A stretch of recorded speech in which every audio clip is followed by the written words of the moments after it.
And for those who enjoy this channel and would love to support us financially, please feel free to hit that donate link. We'd greatly appreciate it. God bless. Okay, awesome. Looks like we are live today. We've got a very exciting debate ahead of us. I'm extremely excited for this. I know our audience is as well. We've got Ron Garret, who's no stranger to this channel. He's been here a few times. He's been gracious enough to give us his time for these much important debates. We've also got Paul Price from Creation Ministries International, who's been gracious enough with his time for this very exciting debate. We're looking forward to this. We are debating genetic entropy. Does genetic entropy present a legitimate challenge to evolutionary theory? Before we get into the debate itself and the opening, I'm going to hand it over to the debaters just to break the ice, give some brief introductions as to who they are, what they may be doing over at their ministries, whatever they feel is necessary to get us all well acquainted with themselves. So we can start with Dr. Garret. Ron, thanks for being here. It's my pleasure. Thanks for having me. I'm Ron Garret. I'm a semi-retired software engineer and ex-computer scientist. I don't have a ministry, but I do run a weekly Bible study for atheists. Awesome. Awesome, Ron. Once again, thank you so much. If it wasn't for the time that you guys are giving us, we wouldn't be able to have these awesome debates. So, and Paul, this is your first time on the channel. So thank you so much for being here. You're welcome. It's a pleasure to be here. My name's Paul Price. I work with creation.com. At the moment, I'm mostly doing full-time writing, but under normal times when we're a lot more busy in the event circuit across the nation with going out to churches and giving presentations at churches, I am primarily an events manager for creation.com, for CMI. So I have done a lot of work organizing a lot of tours across the nation for all of the different scientists and guys that we work with. So it's a pleasure to work for the ministry, and I am really excited to get to talk about this particular topic, genetic entropy, today. Awesome. Well, thank you so much, Paul. It's one of our favorite topics as well. It's an honor to have you both here, gentlemen. So thank you so much. For the audience's sake, I'm going to go over the format just briefly, just so you guys know what to expect. Before I do, actually, since we're expected to have a pretty big audience today with a lively chat, make sure you are tagging me with your questions. We'll make sure super chats get read first, and then we will go through as many questions as we can. So just make sure you're tagging me. I'll save the question, and we'll get to those at the end. So we've got Paul today, who is the affirmative, of course, and Ron, who is the negative. We're going to have Paul, who starts off with a 15-minute opening. And then we're going to have Ron. He's going to spend about 3 to 5 minutes cross-examining Paul by asking him questions regarding his position. Then we're going to have Ron. He's going to give up to an 18-minute opening for himself, followed by Paul, who is now going to cross-examine Ron for about 3 to 5 minutes worth of questions, of course. So those are typically the most exciting parts. And we're going to have Paul then give a 4 to 8 minute rebuttal. Ron's going to give an 8 to 10 minute rebuttal, and then Paul's going to end it off with a 3 to 5 minute rebuttal. So, and then it's all going to be followed by a Q&A. So once again, make sure you are tagging me. So enough from me. Let's get right to the debate with Paul, who's going to start with his 15-minute opening. I'll be timing as well, but Paul and Ron, they've both got their own timers, so they're going to make sure they're on time. I'll step in if I have to, if I see they're going over their time a little bit, but I don't think that'll be necessary. So, Paul, whenever you're ready, no rush, we can get started. Very good. Thank you very much. So I'm going to go ahead and start. And I do want to take just a second to thank the Standing for Truth YouTube channel for hosting us, and also specifically to thank Dr. Ron Garret, my opponent, for being willing to participate in this debate. I know we've had a lot of back and forth together over the past months on a lot of different things. So it's good to get to see you in person this time, or rather in video. And so I'm looking forward to this. Now, the focus of our debate today is primarily one thing. I know we're calling it genetic entropy. That's a phrase that Dr. John Sanford came up with. Oh, and by the way, also, I almost forgot to mention, we do have a handout, and it should be posted in the chat and in the description, so you can follow along with my points on that shared PDF document handout. So, Dr. John Sanford's book, Genetic Entropy, is primarily talking about one simple thing, which is mutations. And that's going to be the main thing that we need to nail down in our debate today. What are mutations, or what are they capable of, or what are they not capable of? I'm going to start out by quoting from a renowned mathematician by the name of Ian Malcolm. And he has been quoted as saying, "Ultraviolet radiation is good for life. It's powerful energy. It promotes mutation, change."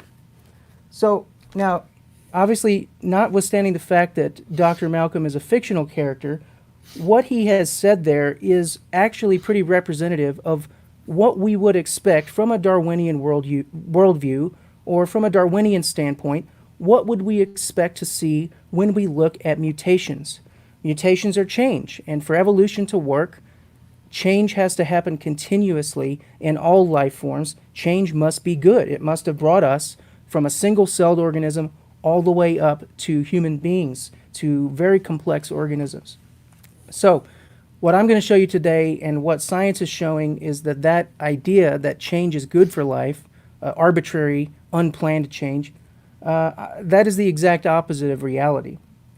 So the power in Dr. Sanford's argument, and the power in the book Genetic Entropy, really lies in the fact that he has not only looked at people who agree with him. His argument is based upon the peer-reviewed evolutionary scientific literature. And he bases his points on all these points that secular evolutionist population geneticists like Dr. Kimura, for example, are willing to admit. And all we have to do is to connect the dots to see where they lead. That's the one thing that the evolutionists are not willing to do themselves. If they did connect the dots, they would be forced to relinquish their faith in evolution and what Dr. Sanford calls the primary axiom, the idea of evolution from a common ancestor. So before I get into making this case, though, I do want to make a brief comment on the idea of creationists quoting evolutionists.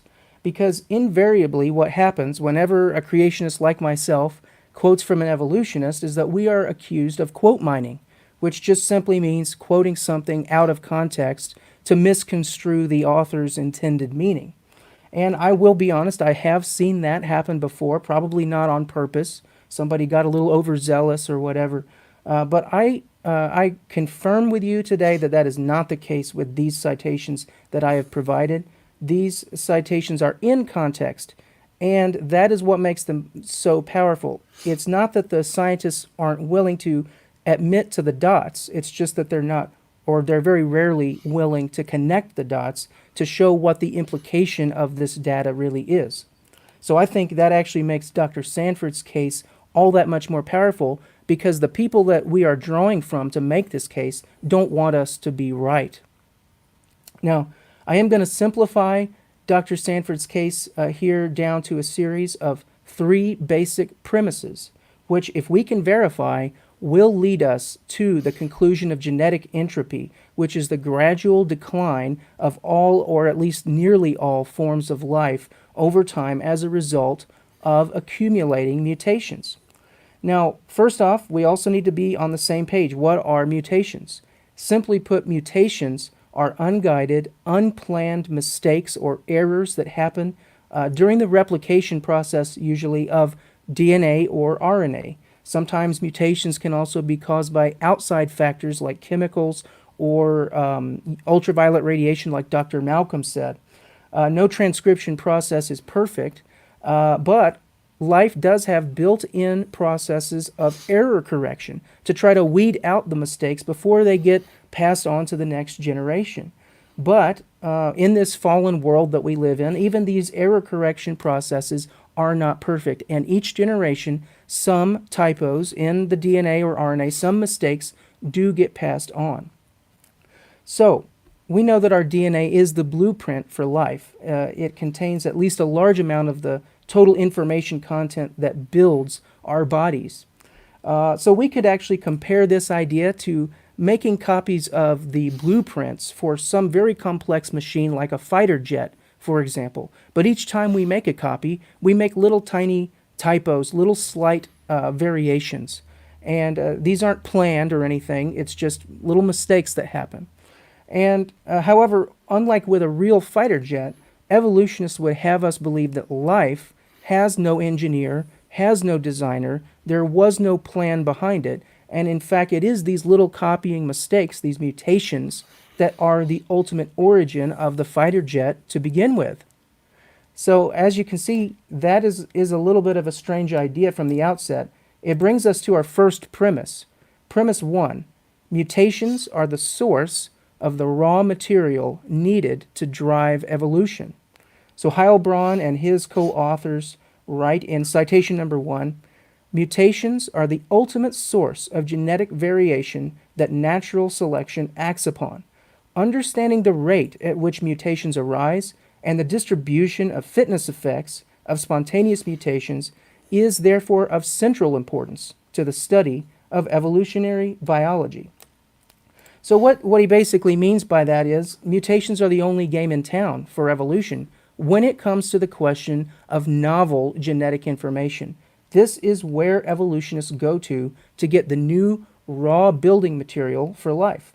If we show that mutations cannot be that source, then the only other option we have on the table is intelligent design or creation. Now, from a purely conceptual standpoint, we can realize some basic things about mutations. For any finely tuned machine like a fighter jet, there are obviously many more ways. If you just go in and arbitrarily make changes to the plans, there are many more ways that you could cause harm to the blueprint than there are ways that you could make arbitrary changes to improve it. And so even if you did accidentally stumble upon an improvement, it's very unlikely to be a large improvement all at once. It's much more likely to be a tiny fine-tuning improvement here or there. So with that, it brings us to our second premise, premise 2. The vast majority of mutations are damaging, and conversely, almost no mutations are beneficial. Looking at citation number 2, quoting Garret and his co-authors, even the simplest of living organisms are highly complex. Mutations, indiscriminate alterations of such complexity, are much more likely to be harmful than beneficial. And skipping down to citation 4, I'll read from Kitely and Lynch. They write, in summary, the vast majority of mutations are deleterious. This is one of the most well-established principles of evolutionary genetics, supported by both molecular and quantitative genetic data. So, all right, so far, so good. Actually, a lot of evolutionists would be willing to grant these first 2 premises that we've made here. But what they would like to bring into the picture is the idea of natural selection. Now, natural selection is not really a force. It's just an observation about how nature works. There are certain organisms that have more offspring than others, reproduce more competitively or more effectively than others, and so as a result, the genes that are carried by those organisms are going to filter through the population and eventually become dominant in the population over time. And so we could actually simply call it differential reproduction. That's what natural selection is. And Darwin, of course, had this idea that the idea of natural selection could be responsible for evolution from simple to complex over time, higher and higher in forms. Natural selection is supposed to be able to whittle down all of the negative changes that occur and amplify up all of the positive changes. What we're going to show, and what modern science has revealed, is that that too is a hopelessly naive concept. So here's the other thing we have to get clear. It's this word fitness. And I've written on this topic with Dr. Robert Carter, who is a colleague of Dr. Sanford. And unfortunately, just like with the word evolution itself, the word fitness is a slippery and tricky word. It can be used in different places to mean different things. And what I've found, reading through these genetics papers, reading through the literature, I have, and I believe Dr. Sanford has spoken on this too, there's kind of a subtle division of meaning, a nuance of meaning when it comes to fitness. So for clarity, I'm going to divide fitness into two separate ideas. The first of those two I'll call absolute fitness. Absolute fitness would refer to the biological function of the organism, irrespective of its ability to reproduce. Whereas reproductive fitness would refer to the competitiveness of the organism in reproduction in the population. And I think it's very obvious and in fact self-evident that there are a great many ways that you could change an organism in a way that would reduce or increase absolute fitness while having no impact at all on reproductive fitness. So those are really two separate ideas. For example, I'll give one example of that. Let's say that you alter my genes so that my maximum lifespan is reduced by 10%. So I live 10% fewer years. So that would be a reduction in my absolute fitness because I'm now less healthy, less robust, I have a shorter lifespan, but it's almost certainly not going to represent a reduction of my reproductive fitness. Very few people actually have children in the very, very latter part, the last 10% of their life. So reducing my lifespan by that amount would not affect my reproductive fitness at all, but it would be a reduction in my absolute fitness. Now, my opponent has written, if a mutation is invisible to natural selection, then by definition, it cannot be deleterious. A deleterious mutation, by definition, is one that reduces reproductive fitness. But I hold that that is actually an oversimplification of this idea of fitness. He's only looking at one side of the coin, reproductive fitness. But we have a bigger picture to look at. And Dr. Kimura, one of the founders of neutral theory, Dr. Tomoko Ota as well, these scientists have come up with these ideas that they call neutral theory, but they're actually prevalent now. They are the prevailing view in population genetics. And at its core, this idea of neutral theory is a repudiation of my opponent's oversimplified idea of fitness. So that actually brings us then to our final or third premise. And that third premise is there are no strictly neutral mutations, but there exists a class of mutations called effectively neutral, aka nearly neutral, whose effects are too subtle to be seen by the process of natural selection and are therefore free to accumulate in populations over time.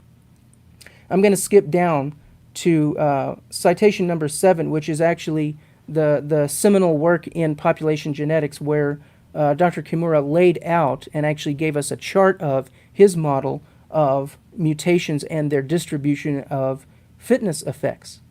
And what he says is, he says, note that even if the frequency of strictly neutral mutations is 0 in the present model, a large fraction of mutations can be effectively neutral. Now, what does he mean? What is this difference between strictly and effectively neutral? I submit that is the difference between absolute and reproductive fitness. He says, under the present model, effectively neutral, but in fact very slightly deleterious mutants or mutations accumulate continuously in every species. The rate of loss of fitness per generation may amount to 10 to the negative 7 per generation. Now, Dr. Sanford thinks that's an underestimation. But he writes, whether such a small rate of deterioration in fitness constitutes a threat to the survival and welfare of the species, not to the individual, is a moot point.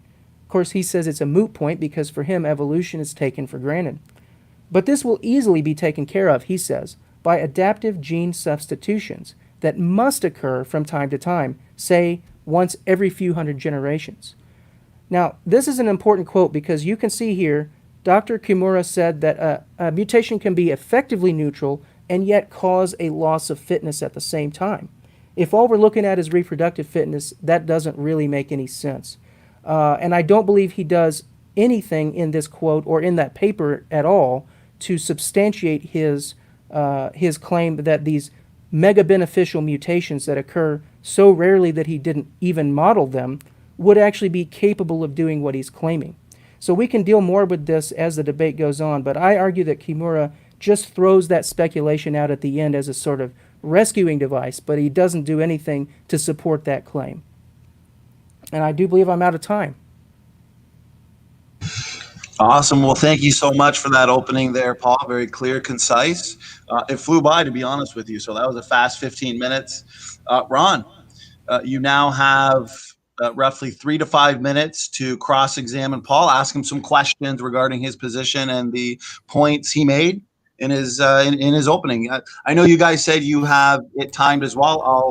I'll put the 5 minutes on my timer just in case, but the floor is all yours, gentlemen.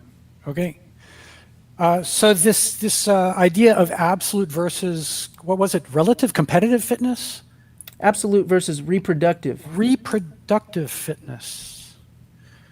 Where did that idea come from? Because that is a new concept to me, and I just looked it up in Sanford's book. The phrase absolute fitness doesn't appear anywhere in the book. I am the one who made up that word, so I am using that word to clarify a nuance of meaning that I think goes generally unclarified in the secular literature. It's not a word that Dr. Sanford actually uses or made up, but I do believe the idea of this comes through in his work, and he's actually stated, for example, when he gave his presentation to the National Institutes of Health, he basically said the same thing. He just didn't use that term for it. Okay, so this is your invention. The word is, not the idea itself. Okay, where did the idea come from? Because it's a new idea to me. Well, I would say that idea really is, you can't even understand the secular literature without presupposing that idea. If you take that away, then what they're stating doesn't make any sense. They're saying it's both harmful and not harmful at the same time. How can that be? It's because they're talking about harm in two different senses. Okay. What would falsify Sanford's theory? What would falsify it? Yep. I would say, we're talking about forensic science here. We're not talking about operational science. So when it comes to falsification... What's the difference between forensic science and operational science? Yeah, forensic, or we could also call it historical science, versus operational science. So when it comes to historical science, what we do is that we look at all of the clues available to us, or forensic science. We look at all the clues available and we use abductive reasoning, which is the inference to the best explanation. So all I can really say in terms of falsification, because it's not rigidly falsifiable, it's not that type of science. Neither is evolution. What we're looking at here is abductive reasoning, the inference to the best explanation. So in order to cause someone to rationally reject genetic entropy, you would have to show that all of the clues that we're looking at are somehow misleading or wrong, or we're interpreting them wrongly. It's a holistic approach. It's not just any one little thing. Okay, Does that make sense? It makes sense within the context of the position that you're trying to defend. Did I hear you correctly that you conceded that the genetic entropy hypothesis is not falsifiable? I would say in its purest form, genetic entropy is an extension of historical science, just like evolution and creation. I believe it's well supported by data, but just like evolution and creation, it's not falsifiable in the sense that you couldn't just come up with any one piece of data and then say, boom, I've falsified your theory. It's not that type of thing. It's a holistic look at all the evidence available, and we're using our inference to the best explanation to say genetic entropy is the best explanation for what we see. Okay. Does genetic entropy make any predictions that are different from the predictions made by evolutionary theory? Exactly. Of course it does. Yeah, the exact opposite of evolutionary theory. Evolutionary theory would predict that change over time, unguided change, I should say, over time, would be a good thing. And it would increase fitness. It would increase absolute fitness over time. It would increase the viability of organisms over time. And it would add complexity over time. That would be what evolution would say. Genetic entropy says the opposite, that when we look at what happens with unguided, unplanned changes that occur in life over time, we find in general that they degrade life rather than building it up. So it is very much the opposite prediction compared to the Darwinian view. Okay, by my clock, we're coming up on 5 minutes here, so. And Yeah, I'm out of questions anyway. We've got 1 minute left. Yeah, if you want to, would you like to move on to your opening now, Ron, if you ran out of questions? Sure. Okay, let me restart here. You have up to 8 minutes, of course, or 18 minutes. Sorry, you don't have to use the entire 18 minutes, but go ahead, Ron, whenever you're ready and comfortable. Go ahead. Okay, so I want to begin by pointing out that we're playing for some very high stakes here. If it turns out to be true that genetic entropy is a serious challenge to evolutionary theory, that would be a really big deal. Successful challenges to scientific orthodoxy are very rare, and a successful challenge of this magnitude would be unprecedented because evolution is one of the best confirmed scientific theories of all time. It's in the same league as general relativity and quantum mechanics in terms of the amount of evidence that supports it. Fortunately, genetic entropy does not even bear a vague resemblance to a serious challenge to evolution. And I'll just point to one thing that Paul's already conceded. This idea of absolute versus reproductive fitness is a complete straw man that is actually not part of evolutionary theory. The only kind of fitness that matters in evolutionary theory is reproductive fitness, but I'll get to that. I want to start by showing you what an actual credible challenge to scientific orthodoxy actually looks like, because genetic entropy ain't it. In the early 1980s, a new disease was identified, which eventually came to be called acquired immune deficiency syndrome, or AIDS. And by the late 1980s, the cause of this disease was widely believed to be a newly discovered virus called the human immunodeficiency virus, or HIV. About 10 years later, in 1996, a scientist by the name of Peter Duesberg published this book, really big, fat book, called Inventing the AIDS Virus, whose thesis is that the disease known as AIDS is not caused by the HIV virus, but rather by drugs, both recreational drugs and, ironically, the drugs used to treat AIDS. Now, that might seem like a ridiculous idea today, but it was a lot more plausible back in the mid-90s. For one thing, HIV has a very long incubation period, often taking 10 years or more before it finally kills you. When Duesberg's book was published, AIDS had only been known for about 10 years, so there were a lot of people walking around with HIV infections who seemed to be perfectly fine. Also, back in those days, AIDS, at least in the US, was mostly confined to homosexual men, and as a group, they did a lot of recreational drugs. And then when they were diagnosed with HIV, they were given all these antiviral drugs that were supposed to save them, and then they all died anyway because the drugs weren't very good yet. So maybe it really was the drugs that was killing them. And there were other reasons not to just write this off as a crackpot theory. Peter Duesberg was, in fact still is, a professor of molecular and cell biology at the University of California at Berkeley. So this theory was being advanced by a legitimate and respected scientist working well within his field of expertise. The foreword to Duesberg's book was written by Kary Mullis, the guy who won the Nobel Prize for inventing the polymerase chain reaction. It's chock full of data and references. It's dense. It's a work of legitimate scholarship. And it is also absolutely categorically and catastrophically wrong. But how can we know? Remember, this entire debate is happening because we're questioning the reliability of scientific orthodoxy. We can't say that Duesberg was wrong because science says so, any more than we can say that Sanford is wrong because science says so. That would be begging the question. So, can we show that Duesberg was wrong if we can't trust the scientific consensus? Yes, we can. In fact, we can refute Duesberg with a single data point, but before I tell you what that data point is, I have to give you a little more backstory. Duesberg's book gave rise to a community of HIV/AIDS denialists, some of which are still active today. One of these was an organization called Alive and Well, which was founded by a woman named Christine Maggiore. Christine tested positive for HIV in 1992. 2 years after that, she met Peter Duesberg, who convinced her that the antiviral drugs she was being given were actually going to kill her, and so she stopped taking them. And 14 years after that, in 2008, Christine Maggiore died of AIDS. Now, that's not quite a slam dunk. 14 years is a long time, and so Christine's death might have been a fluke, except that, unfortunately, we have another data point. In 2001, Christine had a daughter named Eliza Jane, who was born HIV positive. And because she was Christine's daughter, Eliza Jane didn't get treatment either. And in 2005, Eliza Jane also died of AIDS. She was 5 years old. Unless you feel the temptation to argue that this was also a fluke, you should know that Christine had a second child, a son, who was not HIV positive and is still today alive and well. You don't have to take my word for any of this. It's all in the public record. The point here is that to know that Peter Duesberg is wrong, we don't have to read his book at all.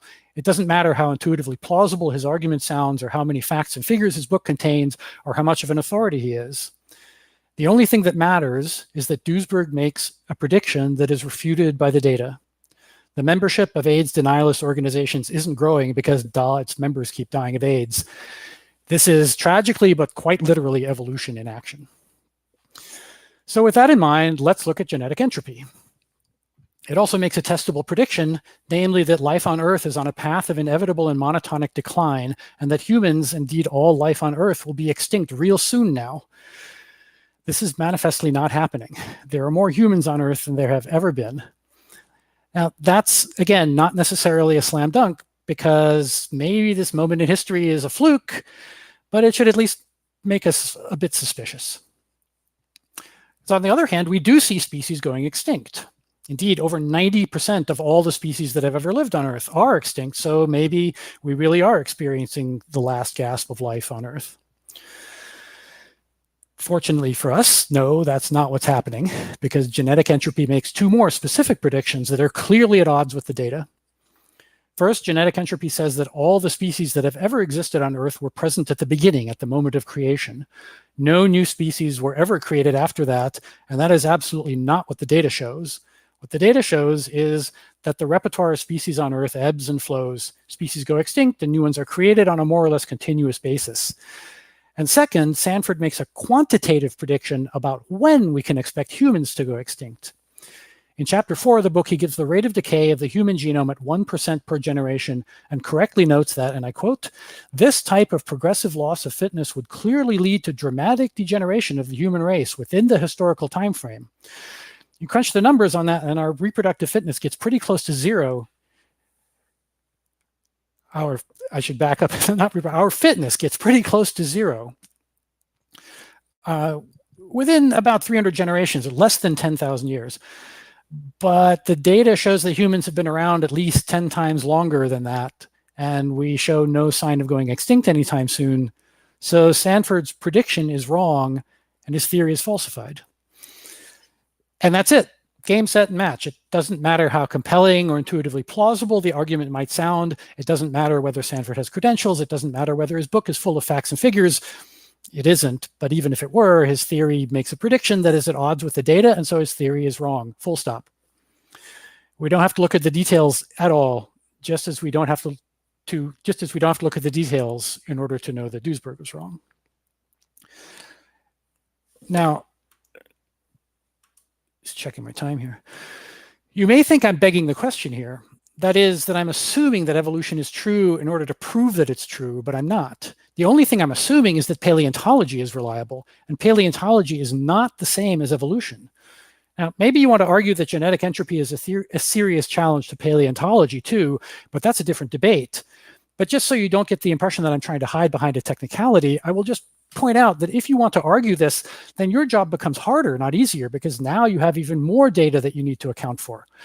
In fact, if you want to argue that genetic entropy proves that the Earth cannot be older than 6,000 years or so, that makes my job easiest of all, because now I can point to all of the accumulated scientific evidence, not just in biology, but geology and cosmology and physics.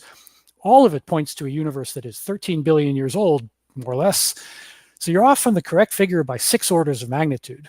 It's a mistake akin to saying that the distance from Los Angeles to New York is 6 feet. And you are now firmly in crackpot territory, taking your seat alongside the flat earthers and the lunar landing denialists. In fact, all I have to do to refute you at this point is to point out that old Earth creationism is a thing. So that's it. Game over. Genetic entropy makes predictions that are refuted by evidence, and so genetic entropy must be wrong. We don't have to go into the details. But since I have some time left, I am going to go into some of the details, even though I have to emphasize that this is not necessary for my position to prevail on the merits. Let me start by saying that one of the reasons that genetic entropy seems plausible is because it does contain an element of truth. Genetic entropy actually does happen. There are more genetic diseases in humans, for example, than there were in the past. Our absolute fitness, as you call it, I'll concede that it's declining. But this is not evidence that evolution is wrong. For starters, because evolution says nothing about absolute fitness. Evolution cares only about reproductive fitness. So in fact, what's going on is exactly what evolution predicts. The reason humans are accumulating harmful mutations, and we are, is because we have removed selective pressure from ourselves by inventing technology which allows people with certain mutations to survive when in our ancestral environment they would have died. Personally, I think that's a good thing, but that's neither here nor there. The point is that this in no way challenges evolution. Sanford is also correct when he says that accumulated harmful mutations can cause a species to go extinct. That does happen, especially when a population gets so small that they start to inbreed. This is exactly why inbreeding is bad. It reduces genetic diversity, so the range of environments where this population can survive gets smaller, and if their environment changes too fast, they can go extinct. Can and does happen. Unfortunately, that's about the last thing that Sanford gets right. Just about everything else he says is wrong, and in the time I have remaining, I'd like to address some of those points. So again, I have to emphasize that none of this is necessary for me to prevail on the merits. By the way, I think my stopwatch screwed up. So how much time do I actually have left? From my timer, you have 6 minutes and 50 seconds. Okay, cool. So there are 3 things I want to address. I might not be able to get them all in the time, but I'll do my best. I want to address the claim that evolution cannot create information, which Paul didn't actually bring up, to my surprise. The idea that mutations can be classified as harmful or beneficial. And a third point, which I'm really surprised that Paul didn't bring up because he seems to be very fond of it on Reddit, is the so-called princess and the nucleotide paradox. So I'll do them in reverse order, and I'll just keep going until I run out of time.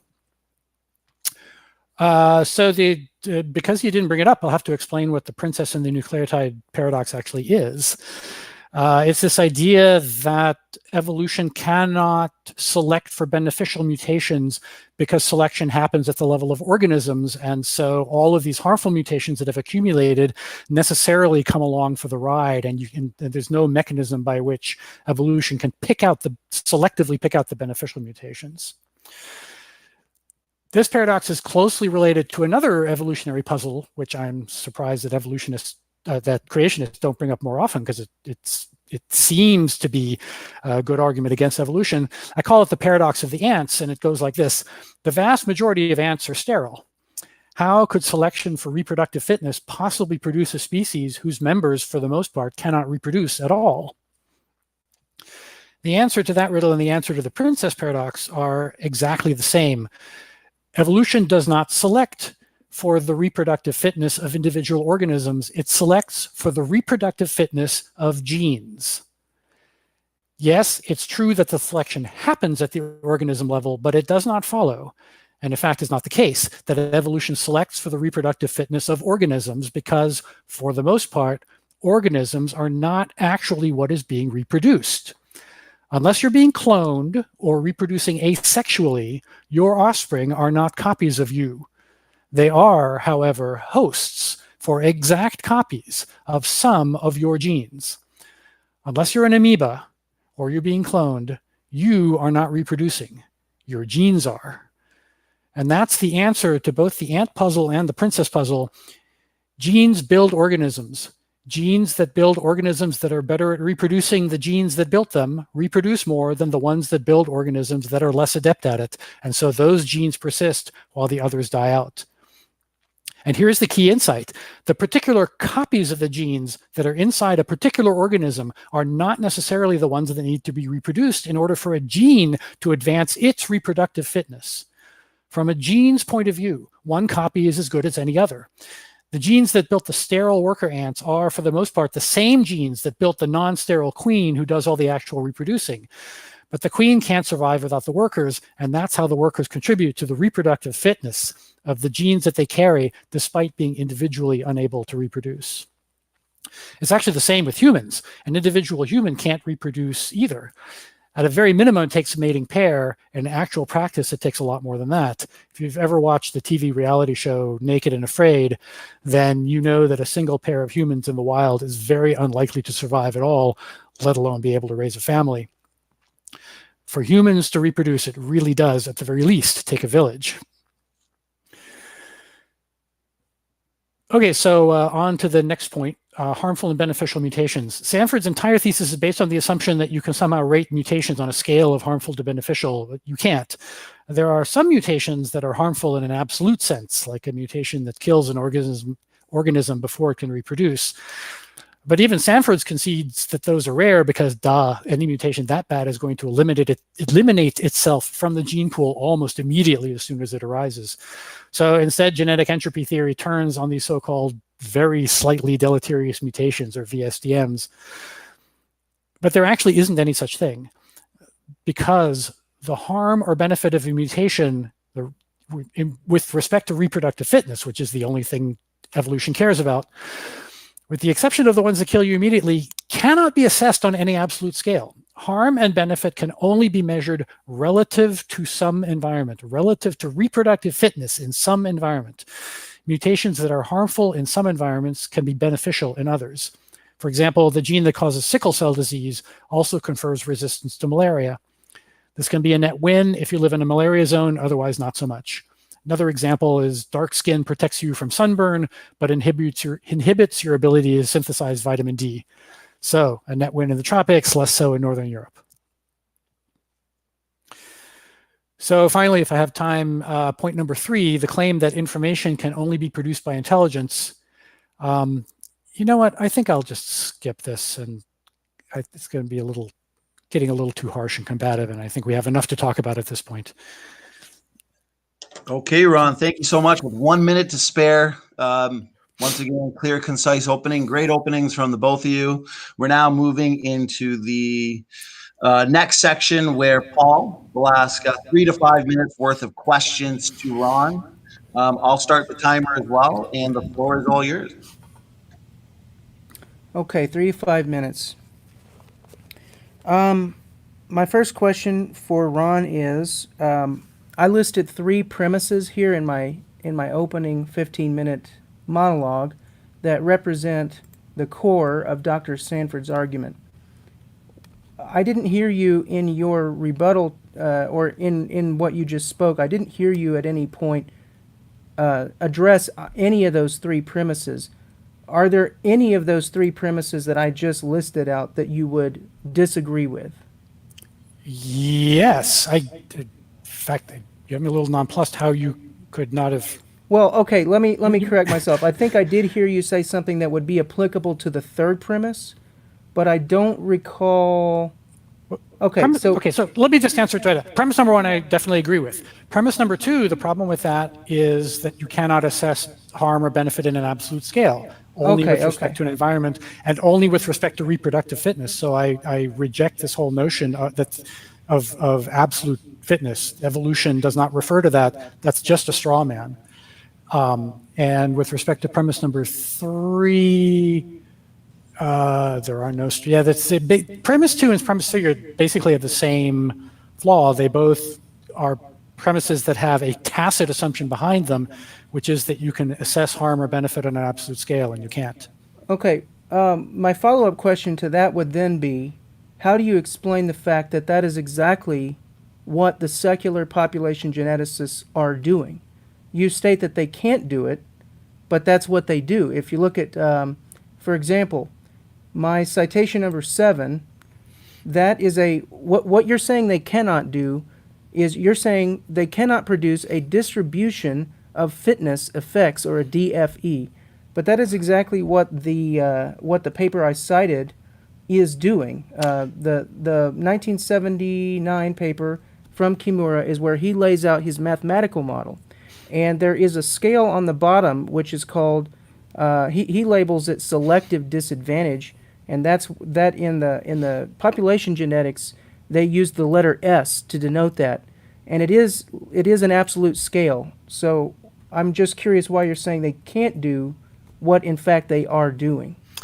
Those are simplified models. And in fact, Kimura himself admits in that paper, this is a simplified model.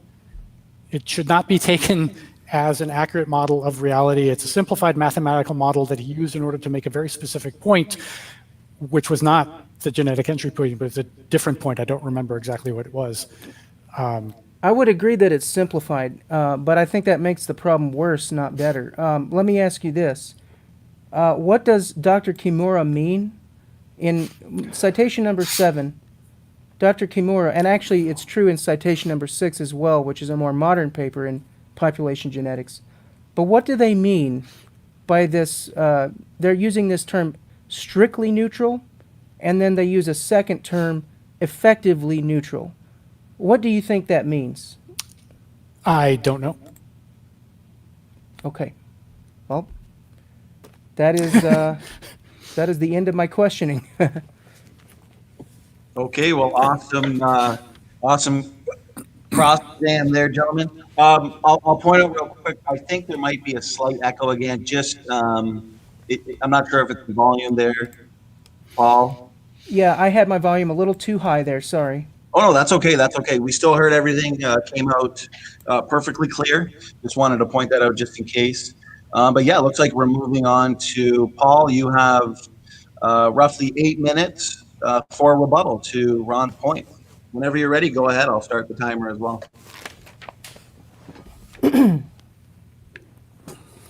All right. Thank you, guys. I'm going to go ahead and start. This is 8 minutes here, and I'm going to try to cover as much of what Ron said as I can. Now, I would certainly agree with the first thing that he said, which is that this debate is very high stakes. It is a big deal. We are not just talking about some disconnected academic fact. We are talking about the fundamental question of life. Where do we come from and where are we going? So yeah, it is maybe even higher stakes than Ron realizes. But yes, I would agree with that. Now, he has stated that my terminology, absolute versus reproductive fitness, is a straw man. I would argue that it is, rather than being a straw man, it's just a self-evident truth. My opponent has admitted that evolution doesn't care anything about absolute fitness. It only cares about reproductive fitness. But that is actually a very core flaw in Darwin's theory and in all of the work that has built on it since then. Basically saying that there is no metric that matters in life besides reproduction is self-evidently false. And my example that I gave in my opening is a perfect illustration of that. So Ron would say that if I'm losing lifespan, but it doesn't affect my ability to reproduce, then in fact nothing has happened. It's totally the same one way or another. But I would say that's self-evidently false. If you damage an organism, it is damage, even if it does not change the organism's ability to reproduce. Evolutionists look at reproduction as if it's just this simple binary switch. Either it happens or it doesn't. It happens a lot or it doesn't happen a lot. That's not the real world. In the real world, reproduction is dependent on absolute fitness, but it's a very complex relationship. Yeah, if you reduce my lifespan by 10%, it won't affect my reproductive fitness at all. But what happens if you keep doing that over and over and over again? Eventually, my lifespan is going to be so short, I won't be able to reproduce. So there is a level at which these two different ideas come together and they do affect one another. But it's a very complicated and multifaceted relationship, and evolution depends upon the bait and switch and the misdirection tactic of pretending that life is nothing more than the question of reproduction. But it really is a lot more than that. And modern science is showing us that. Now, my opponent brought up the idea of antiviral drugs used for HIV. Now, I'm no expert in this, but I do know that one of the primary classes of antiviral drugs actually works by causing mutations to happen. So it's kind of ironic that he brought that up, because if genetic entropy were false, this is something that we would say is a prediction. If genetic entropy were false and mutations were good, or at least maybe 50-50, then we would expect that antiviral drugs that depend on causing more and more amounts of mutation would not be effective. But in fact, they are used. Of course, they have side effects because mutations are not good for the overall organism. But the fact remains, one of the primary treatments for viruses is in fact causing mutations. So mutations do kill things off, even viruses. Now, I want to correct an incorrect thing that he said. He said that creationists say that no new species have ever been created. That's a classic misunderstanding. Creationists do have the idea of the creationist orchard as opposed to the evolutionary tree. What we believe is that life diversifies over time. It does change, but there are limits to the change. What are the limits? Well, it's information. It's damage versus repair. And so that is actually a straw man. We do believe that new species are formed as a result of changes that happen over time in life. But we have this concept that actually comes from the Bible called kinds. And that represents the field in which change is possible. So we don't think that new kinds are created, but we do think new species.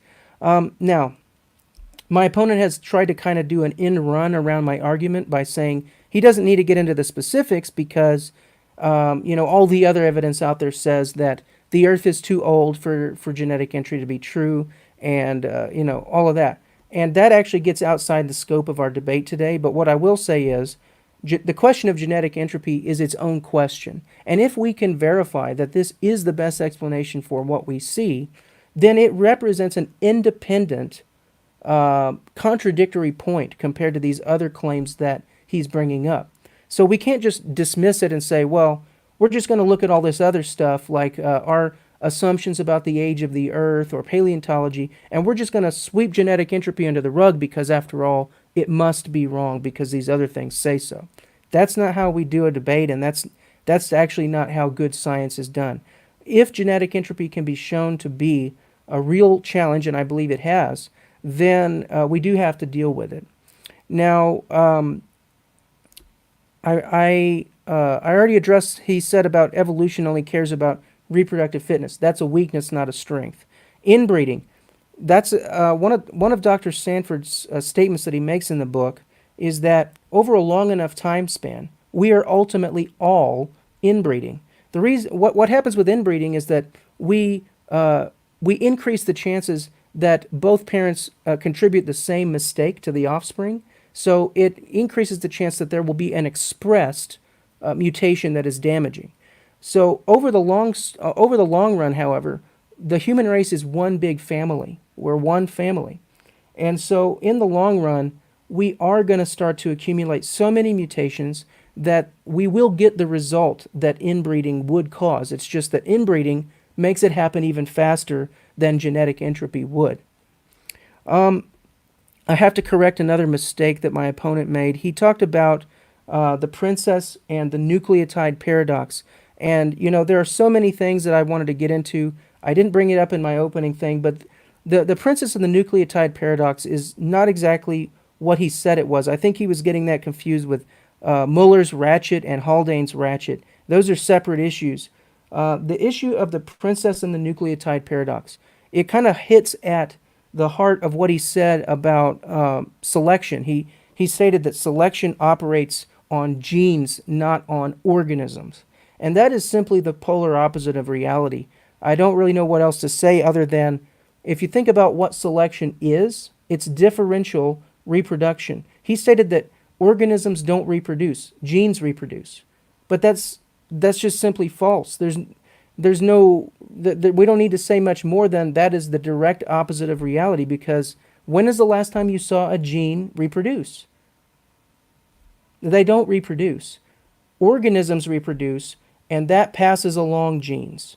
Genes are helpless to reproduce without organisms. And the question of natural selection deals with the comparative reproductive fitness of organisms, not of genes. Sometimes genes aren't expressed, but even if they are expressed, they may, and they're actually likely not, going to have a big enough effect on the overall organism to affect its reproduction. Now, why is that? That's the princess and the nucleotide paradox. If you imagine the princess and the pea, so that goes back to the well-known fairy tale where there's, and I think I'm running out of time here, but the fairy tale is the princess is on a stack of mattresses, and the princess can feel that pea at the bottom of that stack through all the mattresses.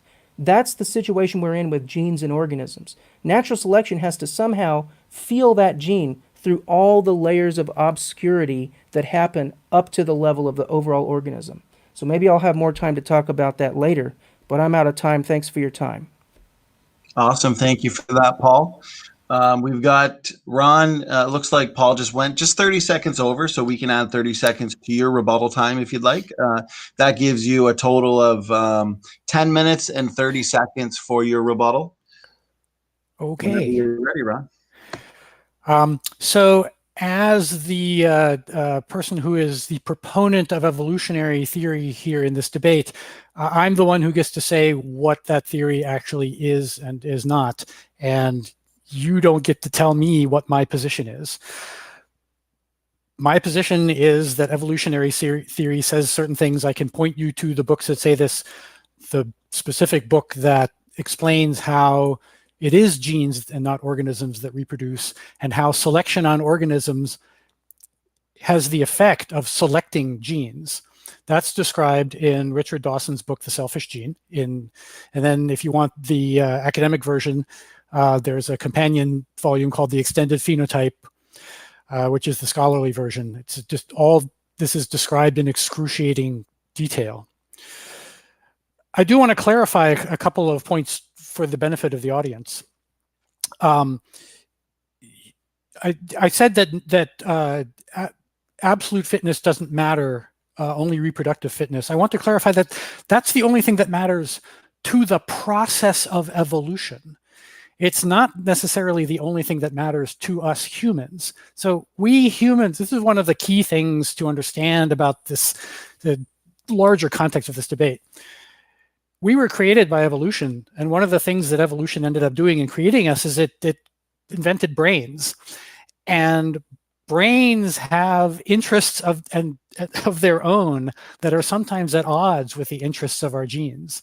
So our genes have one agenda, and only one agenda, and that is to reproduce themselves. That's all they care about. And they only care about it in the same sense that water cares about flowing downhill. Genes don't have brains, so they don't care about things the way that we do. It's just a natural process that happens. But because we have brains, we care about things in a completely different way than the way evolution cares about reproduction. And yeah, that gives us interests like longevity that matter to us, but does not matter to the process of evolution. Another thing that's important to understand is that people who subscribe to evolution don't subscribe to the idea that this is all there is to life. Again, because we have brains, because we are conscious beings with free will, we can transcend the mechanistic aspects and the mechanistic mindless processes that created us. So you said life is nothing more than reproduction. The process, the underlying processes of life that got us here, yeah, that's nothing more than reproduction. That doesn't mean that our lives have nothing of value in them other than reproduction.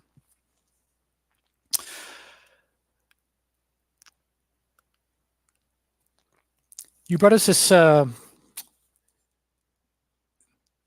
the distinction between kinds versus species. Again, if we're talking only about genetic reproduction, about whether or not genetic entropy is a challenge to evolution, then you have to have that discussion within a framework that accepts the rest of established science as fact. Otherwise, you're begging the question.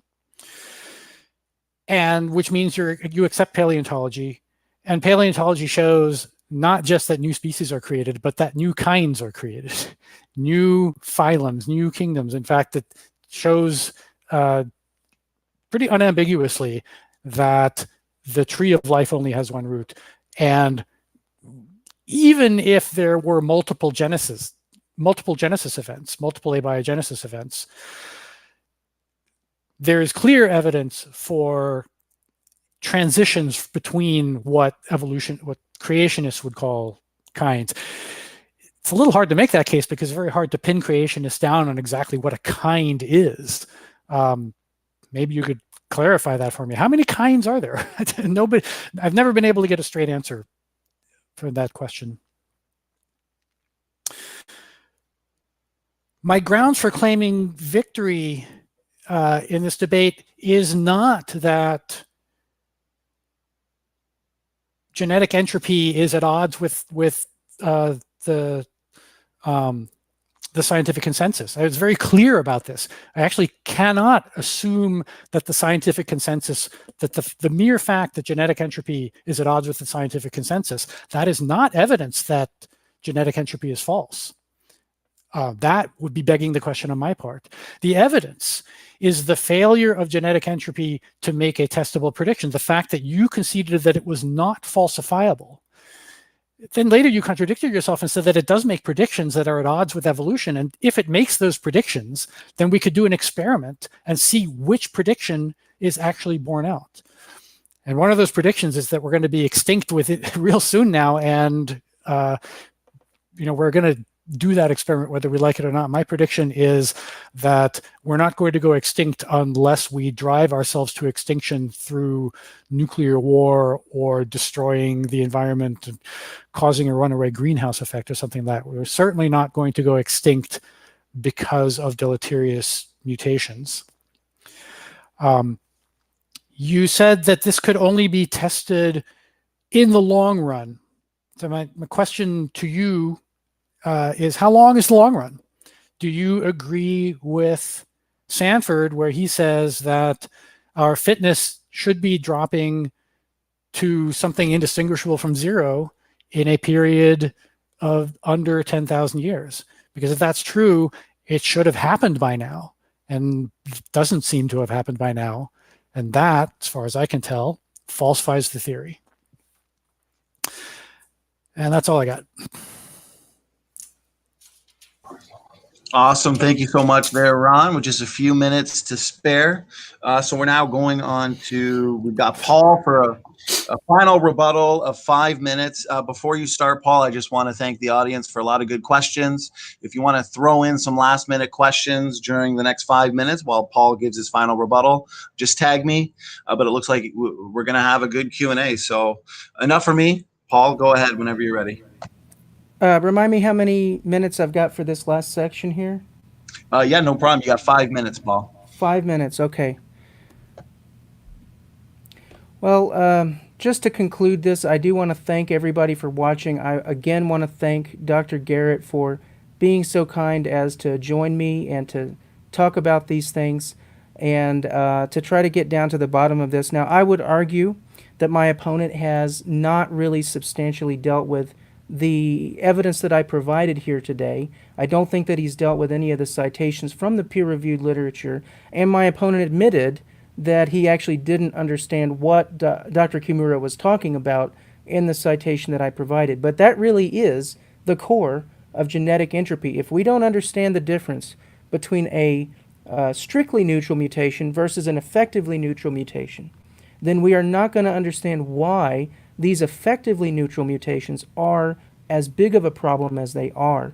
My opponent has attempted to do an end run around this entire argument by just saying, well, the Earth is older than 10,000 years, therefore it must be false, even if we don't understand why it's false.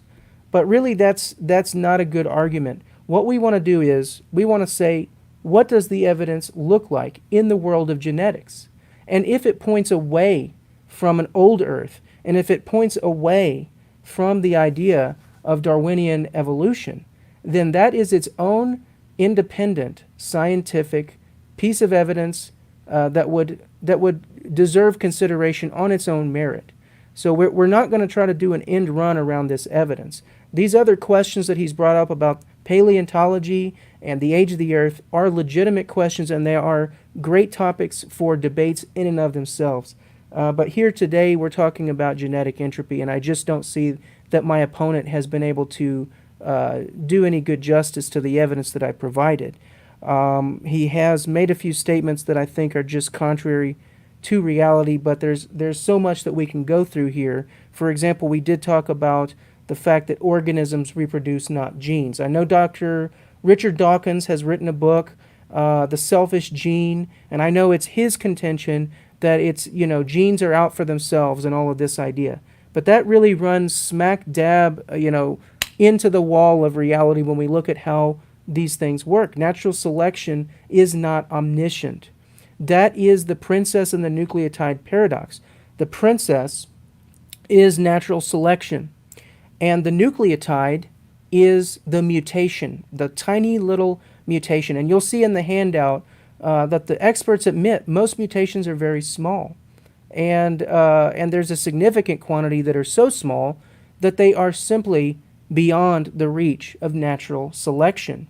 And that's what that whole paradox is about. If you put a pea underneath 10 mattresses and lay on that mattress, it's absurd to think that you would be able to feel that pea underneath all those mattresses. There are too many layers of disjointedness between that little input and your ability to sense that input. That's more true the more complicated an organism becomes. Now, there's another idea which I really only have time to skim, but this is the idea of biological noise. And that actually makes Kimura's estimate inaccurate, because when he talked about the percentage of effectively neutral mutations and when he talked about the fitness decline over time, he wasn't really taking biological noise into account when he did so. Maybe we can talk more about that in the Q&A. But just to close out, I want to say that what I'm bringing you here is, from a worldly perspective, very bad news. It's not good news. It says we are doomed. Not just humans, but most life forms are doomed.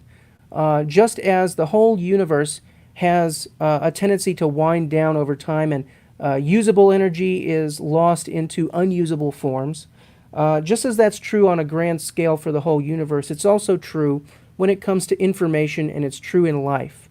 Over time, life is getting more and more corrupted, just like a computer program that keeps getting copied and gets a little bit more corrupted every time you copy it. So that's the bad news. The good news is that you aren't without hope. Our hope comes not of this world, but of the next. God has revealed himself in the Bible. He gave his son Jesus to die for us so that we could live spiritually in him by trusting in him. So I would encourage you to look to God and look to Jesus for your salvation, not to medical science and not to humanity in any way. So God bless my opponent. God bless all of you who are watching. Thank you for your attention in this debate. Awesome. Thank you so much, Paul. God bless you as well. Great debate, gentlemen. The chat has really enjoyed it. It's been a very lively discussion and a very lively chat. We got some good questions. I'll close the question. I'm going to close the questions now. I think we've got enough for us to go about 20 minutes. I don't want to keep you gentlemen too long, but typically the Q&A does fly by. And as always, for the question and answer period, we like to keep it as fair as possible.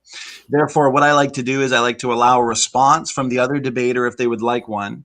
But the final word we will give to whoever the question was for. For example, if Ron gets a question and Paul would like a short response to what Ron may have said, this will be allowed, of course, but Ron would get the last word and vice versa. So let's get started. I'll go to the first question. We have a good amount for both Paul and Ron. So this should be fun. Let me go find the first one here.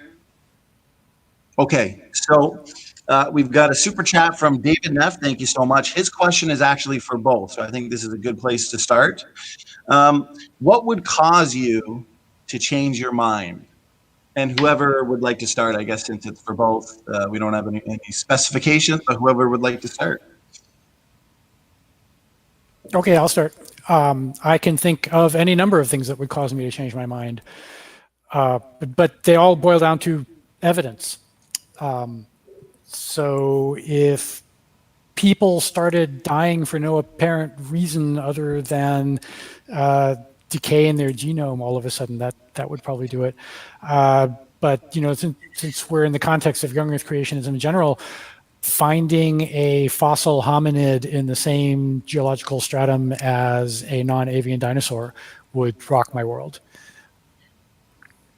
Thank you for that answer there, Ron. Paul, the floor is yours. I think that's a very similar question to what Ron asked me earlier on in the debate when he asked me how would it be, falsifiable. And so I would just answer in the same basic way. It's a holistic approach. It is looking at all of the available evidence and coming to the most reasonable explanation. So it's not as if you could just present me with any one piece of evidence that would suddenly change my mind. It has to be an overall look at the picture, all the different lines of available evidence, and I'm going to make a holistic decision based on that as to what worldview I'm going to take.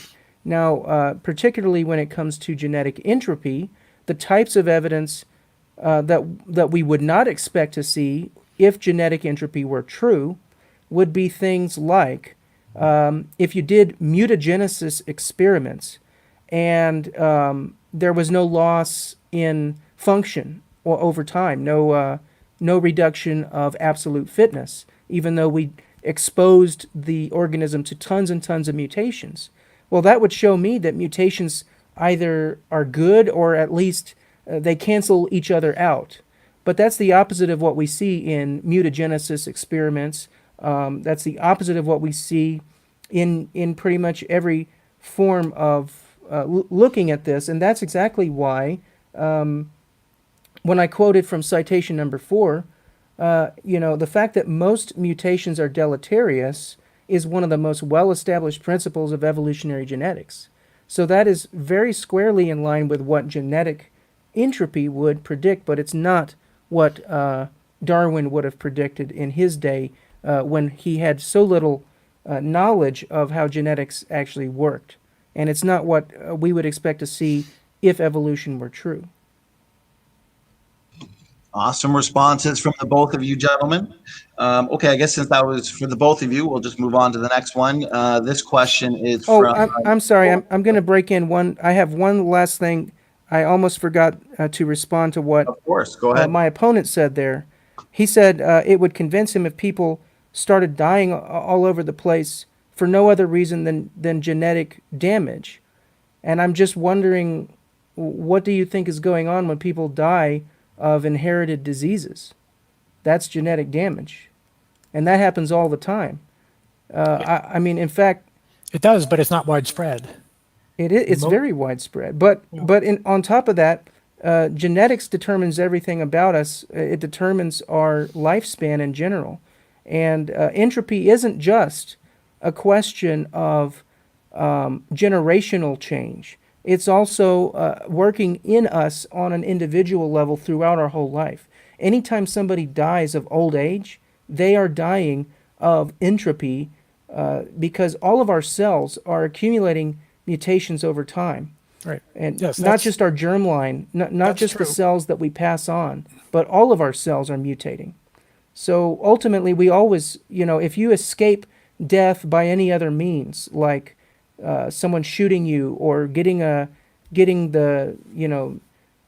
virus or whatever, if you escape all of those, having an accident in your car, if you escape all of that, you're going to die because of entropy. Yeah, that's true. On an individual level, that's true.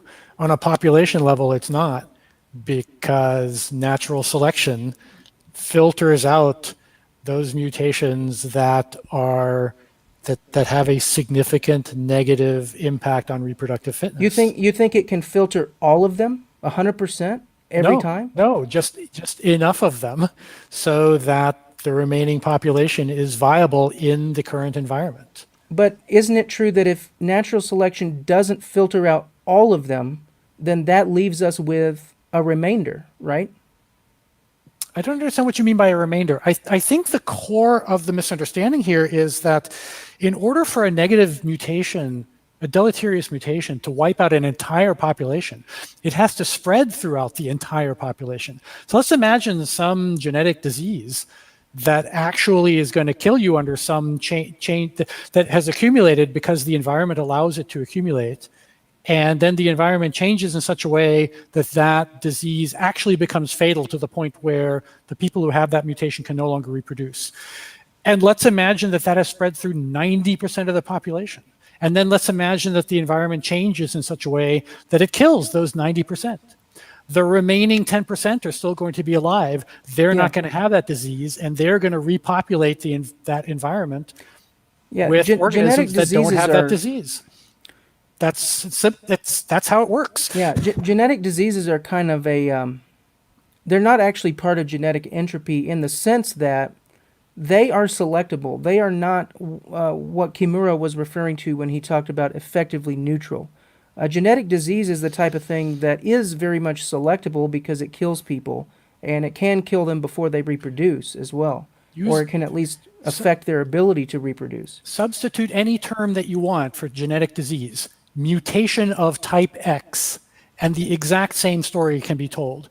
If a mutation of type X spreads through 90% of the population because the environmental conditions are such that a mutation of type X doesn't prevent you from reproducing, and then the environment changes in such a way that all of a sudden the mutation of type X does prevent you from reproducing, then the 90% of the population that has a mutation of type X will die out.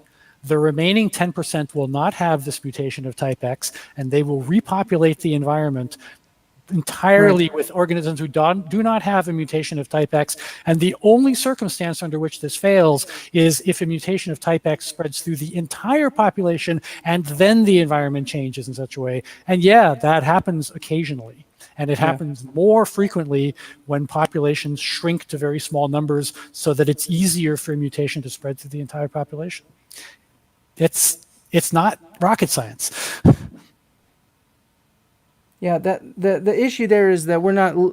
Genetic entropy is about the accumulation of a weight of combined mutations and their effects on the full genome. It's not about any one particular mutation because, as we said, the effectively neutral mutations on their own don't do enough to affect reproduction. That's why they're effectively neutral in the first place. Like so what we're dealing with here is an accumulating weight. Term that you want, and the exact same story can be told. I'm sorry, but substitute accumulated mutations for mutation of type X, and I will tell you the exact same story. Okay, gentlemen, did you want me to go on to the next question here? That was a good back and forth. There's going to be similar questions, so you could always continue there. We've got Dr. Rob Carter in the chat, actually, and he's asked a question for Dr. Garret. He asked, can you ask Garret for a place where Sanford talks about speciation? I would have to look it up. I don't have his book memorized. No problem, no problem. Paul, would you like a quick response? Yeah, I do believe that Dr. Sanford might mention the idea in his book, but it wouldn't be anything that would contradict what I've said here today about the fact that creationists, we accept the concept of speciation, but we do think it happens within limits. I know Dr. Sanford, he has written that in his book as well, the idea that there are limits to how far you can go with speciation, and the information content of life is that limit. Thank you, Paul. And Ron, as always, to be fair, it was your question. You can have the last word. I'll pass. Okay, no problem. Okay, so we got a question from Andrew Cumming. This one is for Paul. I'll just read it word for word. He asks, do duplication events and mutations to regulatory elements count as non-degenerating mutations? In other words, what are your views on these types of mutations, like duplications, for example? Go ahead, Paul. So a duplication is certainly a very large mutation. It's going to have a huge effect most of the time, and a lot of times they are fatal. I believe I want to say Down syndrome. I could be wrong. Might be a chromosome duplication issue. It's certainly not. It's likely to be on the scale of larger effect mutations as opposed to effectively neutral mutations.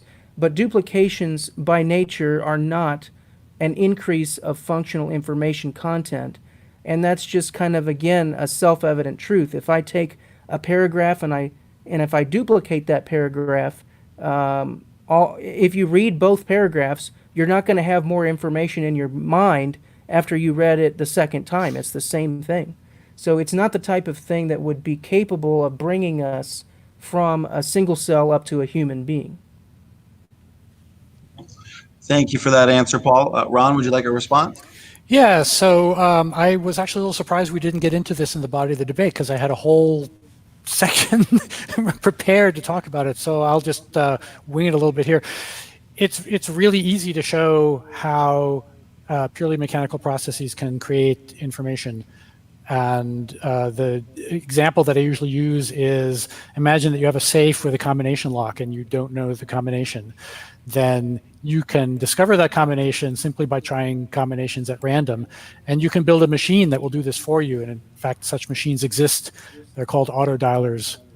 And they produce information about the combinations of safes without any intelligence being involved, other than go into the building of the machine.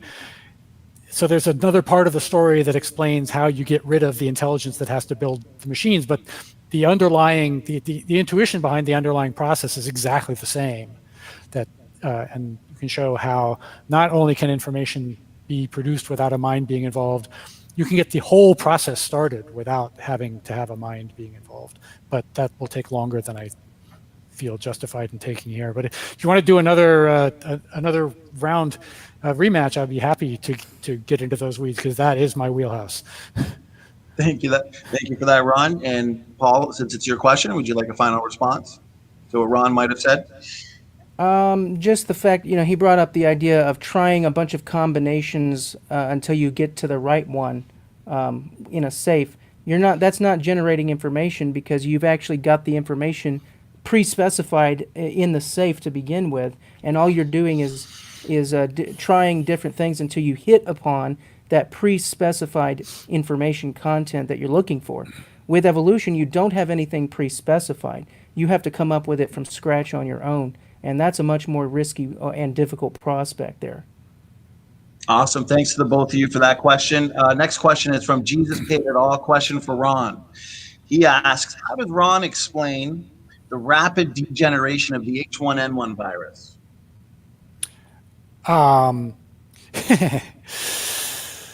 It's something that I happen to know a little bit about because it's brought up very often. The evidence for the rapid degeneration of the H1N1 virus, first of all, is very thin. Just for the benefit of those of you who don't know what they're talking about here, there's a particular strain of the flu virus that caused the 1918 pandemic that they were able to genetically sequence from tissue samples that were preserved from 1918, and then later it was that same strain is apparently gone extinct. But in order to show that extinction was a result of genetic entropy, you would have to somehow trace the genetic lines of all of the instances of this initial strain. And they haven't done that. The data for that just isn't there. The only data that you have is that there's this one particular genetic sequence that existed in 1918 that doesn't exist now. And all that shows is that there's a strain of a virus that we can't find anymore, and that shows absolutely nothing. And would you like a response to that there, Paul? Again, I'm not an expert in this, but Dr. Carter and Dr. Sanford actually did look at that genome over time. They actually did. We do have all of this information in databases available to us. And what they did is that they traced the history of the H1N1 human version, and that is also known as the Spanish flu.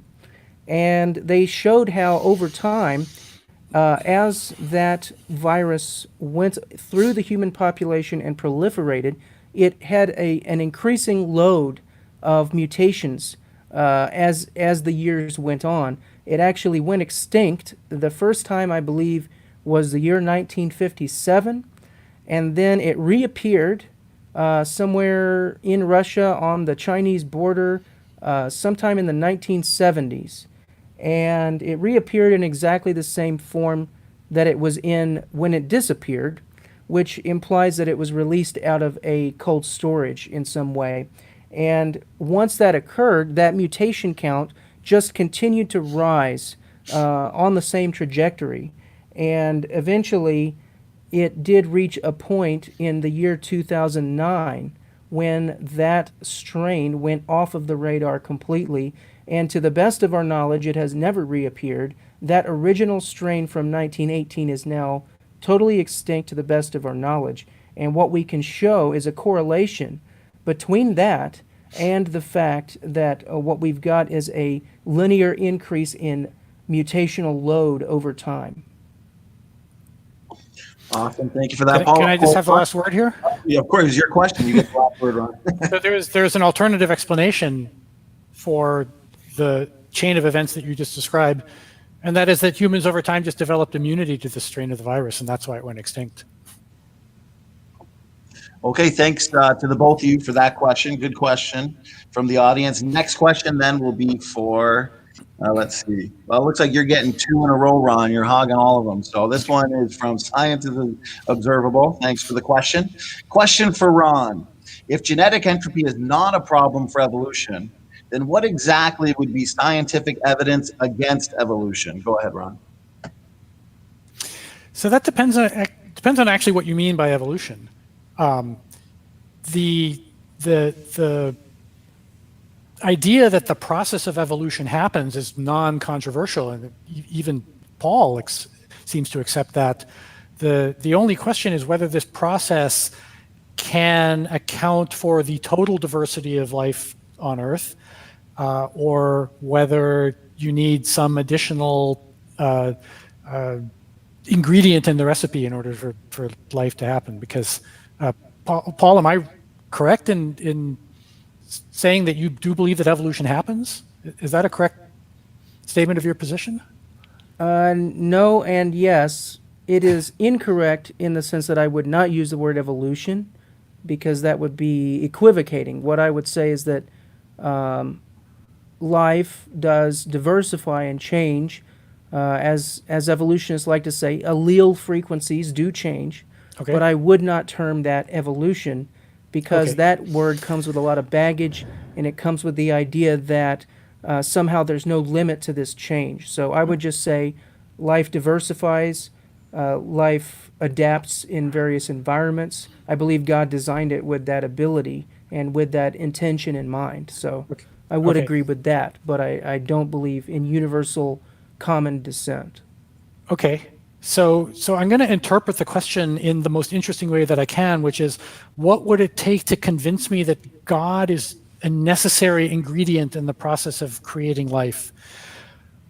Boy, that's a toughie, because we have such a good understanding of how it happened. At this point, it really is hard for me to imagine anything short of God himself coming and revealing the answer to me. I can't imagine what that kind of answer that would even look like. Again, I have a whole section on why irreducible complexity fails, because the level of understanding that we have allows us to actually there's a formal mathematical proof that shows that irreducible complexity arguments are necessarily arguments from incredulity. You can never actually prove irreducible complexity. So I don't know, but I'm open to suggestions. Can I ask one question to Ron pertaining to what he just said there? Of course, yeah, go ahead. Ron, in the debate, you actually stated that no matter what we might say about genetic entropy, because of the overwhelming weight of everything else we know or allegedly know in science, it must be wrong. And so that's really as far as we need to go. And you can correct me if I've misquoted you on that, but that was my understanding of what you said. And what I would like to do then is apply that statement to the response that you just gave there. You said that if God himself appeared to you, it would change your mind. But I would submit to you that it would not, because based on that methodology that you just gave us, it would simply, I think it would fit your overall picture better to assume that regardless of how convincing that experience may have seemed to you at the time, because it is at odds with all of the other things that we allegedly know about science and history and so forth, it would simply be you would have to reject that experience of God that you thought you had, and you would conclude that regardless of how convincing it might have been to you, it must have been a hallucination. Well, Am I wrong? Yeah, you're wrong. It depends a great deal on exactly what God had to say. So if he said things to me that I found persuasive, then that in and of itself would be evidence that this is not just a hallucination, not just the product of my mind, and not a delusion. So that my stock answer to this is, I don't know what would change my mind about this, but God does. I agree with you on that. He knows. Awesome. Great back and forth on these questions. The audience are having a blast, actually. Some have expressed that this has been their favorite debate thus far, and we've had quite a lot of debates. So good job to the both of you for keeping it engaging. So next question here is actually a super chat from SWE. I'm going to try and pronounce this one as best as I can. So if I screw it up, I apologize. Question is for Paul. She asked, what does Paul think of Lenski citrate, HIV-1 group, MVPU, and lambda phage, all inventions of mutation? I'm familiar with the first two, like Lenski and then the HIV one, but the lambda phage, not sure. But I guess Paul. Well, I'm kind of with you in that, you know, in prepping for this debate, I obviously couldn't go through every possible thing that, you know, somebody could say. So I know that Lenski's long-term evolution experiment, talking about the alleged gain of function mutation that is allowing it to, if I remember right, digest citrate. You know, this is something that is certainly addressed, and probably all of these things are addressed in articles at creation.com. So I would encourage you to go check there.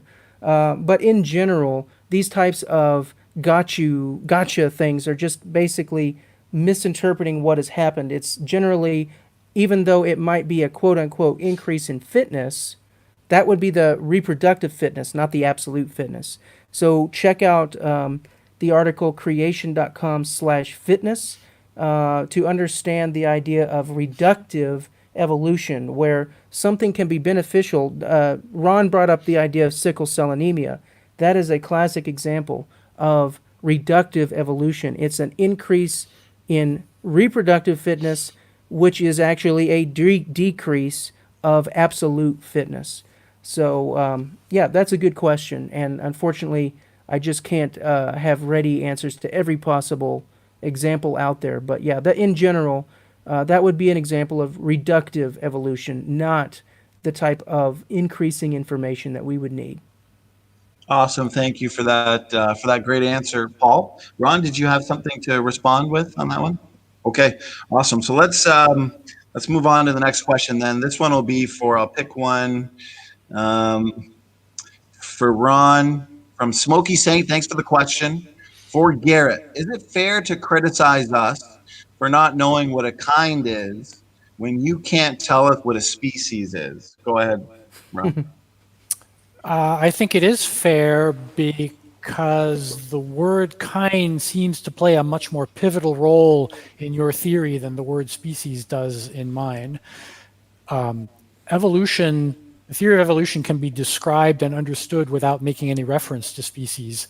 Species is just the concept that we layer on top of the result of evolution in order to make it easier to talk about things, but it's not essential. Whereas for creationism, it's an essential concept. It delineates the boundaries beyond which the diversification, I forget exactly the terms that you used, that the diversification of life cannot go. So kind is integral to one of the claims that you make, whereas species is not integral to any claim that evolution makes. So that's why I think it's that, yes, it's fair to give you a hard time about not being able to define it. Thank you for that answer, Ron. Paul, did you have a response? No, that's okay. Okay, awesome. And I don't want to keep you guys forever, so we're coming up on the 2-hour mark. So what I'm going to do is just pick out a couple more questions from the 1,000 questions we got. So that's evidence that it's been a good debate and a lively chat. So I'll do one more, one for Ron, one for Paul here. So next question, we'll go with Paul. So question from Paul Nemo. Thanks for the question. So I'll just read it word for word. Question is for Paul. If a species, let's say a reptile, adapts to a new environment that resulted in the atrophy of its limbs, would that organism be less fit than its relatives with limbs? Okay, so let me repeat the question to make sure I got it. If a reptile is introduced into a new environment, and in this environment, he loses the use of his limbs atrophy to the point where they're not useful, and in this particular environment, it's actually beneficial to its reproduction. Is that correct? Did I understand that right? Yes, that's exactly right. That's exactly how I understood it as well. That's okay, good. So that would be yet another example of the reductive evolution I was talking about for creation.com/fitness. That's a perfect example, even though I'm not aware of that happening. But if it did happen, that would be a reduction in absolute fitness, but it might be an increase, or a temporary, I should say, increase in reproductive fitness. Now, take that reptile out of that environment and see how it does in competition with reptiles that aren't atrophied in their limbs. And I think you'll see that that was not really an absolute improvement. It was just, there's I forget where I read this example, probably in a creation book somewhere, but, if you're running away from the police and your car is loaded down with stuff and you start ripping parts off and throwing it out the window to make your car lighter to get away from the police, and when you get away, you've succeeded in getting away from the police, but in the process you've destroyed your car. That's reductive evolution. It's life throwing everything out to adapt to a hostile environment, and it helps in the short term, but that type of change is not a long-term increase in absolute fitness. It's a loss. Awesome. Thanks for that answer, Paul. Ron, did you have anything to respond with? Nope. Okay, let's make this the last question then. I will, Paul, that was a question for Paul. This one is for you, Dr. Garret. So logical, plausible, probable. Looks like he's coming at you. Question for Ron. He still owes me references. I'll let him know, Ron. So he says, yes, they've debated before, so check that one out. Okay, so he asked, let me see, I'll read it word for word. If research shows proteins remain functional to a maximum of 10% variation, how is slow development of a remotely plausible explanation of novel gene formation? I have no idea what that question even means. So I'm sorry, I can't answer it. No problem. We may just have to have him clarify it, and if you guys end up having a second debate. Is there anything you wanted to say on it, Paul? No, I don't think so. I think it would take a long time to try to parse that out and figure out how to respond to it. So. No problem, gentlemen. You've both been great. Actually, Super Chat just came in, so I'll read it really, really quick from Nicholas Whitmire, proclaimer of Messiah. Thanks so much for the Super Chat. He says, kind, those which share a common ancestor. It was more of a statement, not really a question, but if you guys wanted to, you could respond. That's just begging the question, because then the dispute becomes over how many kinds there are. I say there's one, you say there's many. And did you have a response at all, Paul? I mean, yeah, the question of how many kinds there are, it's a research question. It's there's a field called baraminology, and that's just using the Hebrew word baramin for kind. And it's a research question for scientists to try to figure out how many kinds there are. It's not a, it's not a stupid question or anything, but it's also, I don't see how it refutes creation just because we don't know that exact number. So, I don't get why that's such an attractive topic for people, because it's just, to me, it's kind of a mundane question. The fact that you don't know the number doesn't refute creationism. It just sheds doubt on it, casts doubt on it, because you've had 6,000 years to figure it out. What's taking so long? Well, the problem is we had the global flood. Now, Noah may have had a record of how many kinds there were, but, I don't know. It may have gotten lost in the flood, so. Okay, awesome back and forth from that was a joke, but that was a joke. It's been awesome. It's flown by 2 hours just like that. Audience could probably listen to you guys for another 2 hours. So great job to the both of you.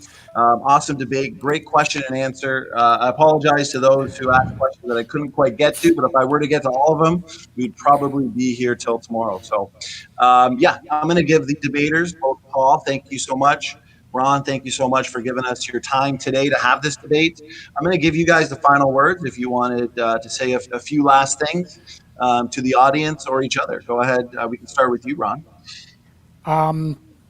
Thanks for having me. Thanks, Paul, for making the time. I really appreciate it. It's been interesting and stimulating as always. Love to do a rematch if you're up for it. And go ahead, Paul. Same here. I'll have to check my schedule on that, but definitely I appreciate this time. Appreciate the audience participation as well. So God bless everybody. God bless you as well. Thanks so much, guys. Like I said, it's been a blast. So thank you to the audience, and we're going to hand it over to the wonderful producer to shut it down for the day. Thanks so much.